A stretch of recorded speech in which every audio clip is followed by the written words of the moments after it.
Hey, I'm Maya and this is Face to Face. Yesterday, I had the chance to catch up with Louis Hynes, best known for his leading role in the Netflix show, A Series of Unfortunate Events. Here we go. Hey Louis. Hiya, how are you doing? Hey, I'm good. How are you? Good, thank you. Well, thanks so much for finding the time. Not at all. Happy to be doing it. Should be fun. Amazing. So we'll get right into it. So my first question is, as a child, did you have any aspirations of becoming an actor?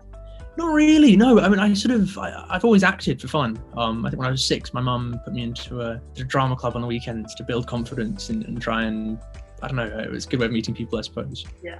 Yeah, but it was years later, sort of still doing similar sort of just amateur stuff for fun, that a director from an opera came to that drama club and auditioned some people for that, and I thought I may as well give it a go. I wasn't really enjoying school at the time and ended up getting that part, and then an agent came to see that play and signed me off the back of that. And I'm still good friends with the director as well.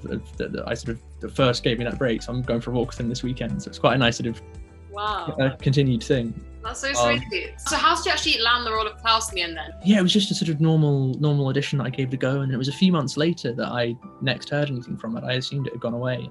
I thought I did terribly in the first audition, to be honest. And I'm again driving that same. Yeah, I think I'd messed the lines up. There was these huge chunks of very wordy dialogue. Obviously, Klaus is a bookworm. You know, words that as a 13-year-old, 14-year-old I hadn't really come across before. Yeah. Was the audition process very difficult? Because I know you had to fly out to America, didn't you, as well? Yeah.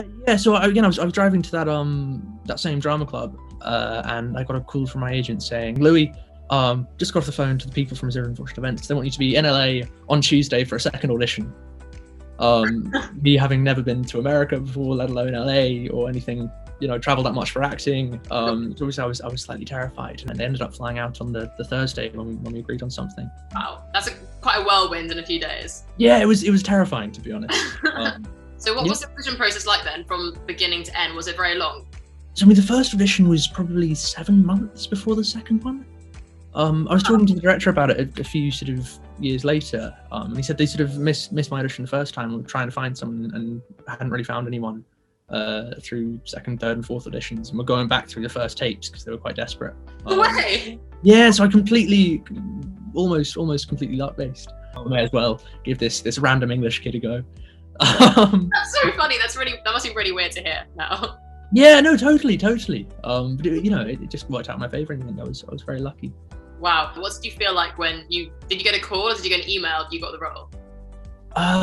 So Melina, who played Violet, texted me on Instagram saying, I've just found out this person hasn't got it. I think you're the only person that hasn't been told they haven't got it yet. So it was Melina that told me. It was process of elimination. Yeah, exactly. It was brutal. It was, another one bites the dust.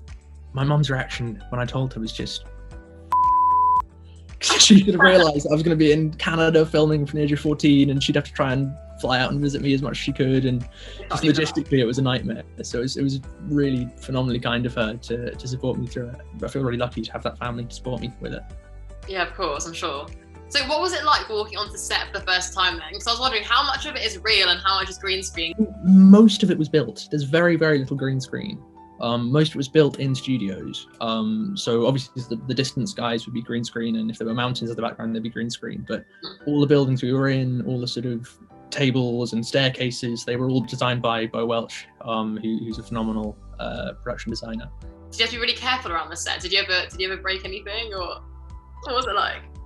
They're built to last 2 weeks, those sets. I know there was a scene where I was pushing a hospital gurney through some double doors that swung open, and the entire wall just collapses. And things like that happened a bit too often. Yeah, no, but again, they're built to sort of look real, but if you push the walls too hard, maybe the polystyrene might collapse in on itself. That's so bad. What episode was that in? What series? That particular one was end of season 2, maybe season 3.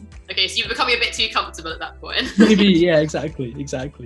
I was also wondering, so what about with Sunny? What was it like working with a baby/toddler? Well, I guess you sort of saw her grow up throughout.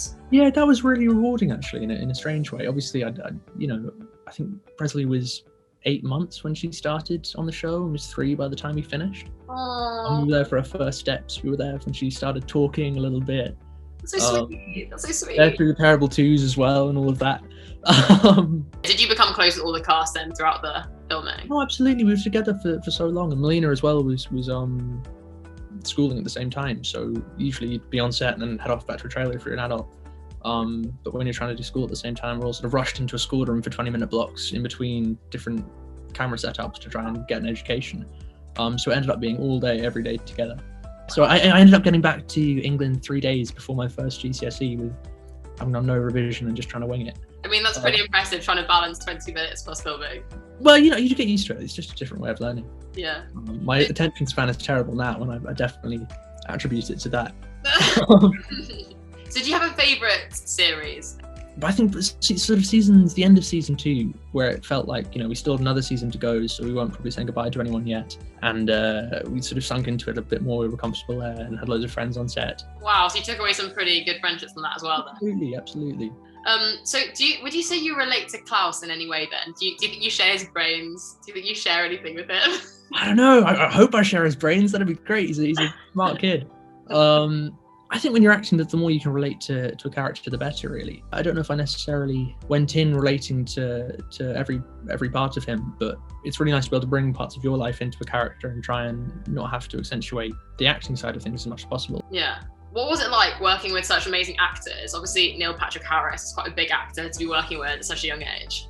I mean, the joy of being a young person on a film set is that, as you get older, I think people are slightly more hesitant to try and give you advice. But when you're young, they very much see it as part of their role as an older, more experienced actor to give you advice and try and teach you little bits about the craft. And Neil was obviously fantastic, having been a child actor himself as well, at giving just little tricks of how to prepare for a day, how to, explore different options in a scene, just how to read a script. So I was really grateful to have him there, actually. He was a mentor for a while, which I feel really lucky to have had. Wow, amazing. So since the show, you've obviously gathered quite a lot of admirers and fans. How's that? How do you handle that? What are the advantages of it? Are there any disadvantages? How do you find it? It is definitely surreal. I tend not to put much thought into it, to be honest. I just try and post what I want when I want and not have any strategy to it. At the end of the day, I tend to try and not read comments too much or look at any of that, just as a way of slightly protecting my own mental health around it all. It is quite a lot in this day and age, I'm sure, to keep up with. Totally. I mean, it's fun as well. I mean, it's great when you're meeting new people at university and you're the bumbling person that I am. It's nice to have something else that is slightly, I don't know how to put this without sounding like a total ass. Well, unique. Yeah, unique will do, sure. It's unique. It's unique, definitely. Yeah. But is there anything that you think would surprise your fans about you? I think the murders would probably surprise people. The body's behind me now. No, I don't know. I think I'm quite sort of upfront with it all. I do play a lot of music, and I don't really talk about that often. I think I've got a banjo behind me. There you go. Oh, yeah, I've literally got it a couple of days ago, and I'm slowly trying. I play a bit of guitar, so I'm hoping the transition won't be too difficult. So a slightly different question. So if you could be in any show, past, present, or future, you can make one up if you want. What would you be in, or what role would you play? I mean, anything Black Mirror would be amazing. Okay. If there was another season of Black Mirror, then I'd love to give one of those a go. And who's someone that you'd love to act with? That's interesting.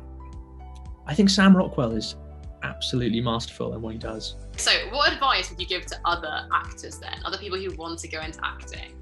If you can imagine doing anything other than acting, then probably do that instead. Because it's quite a brutal industry, and there's a good chance you'll spend 5 years where you have no work whatsoever, and that's torture if you could imagine doing something else. If you are acting and you'd be content working in sort of small regional theatres for your whole life, then it's absolutely for you, and that's phenomenal, and go ahead. I think that was quite a unique answer. I think it was Adam Godley that's me, who I was working with the last thing. He's just gave the most fantastic advice. He's been doing it for years, and he started when he was young as well.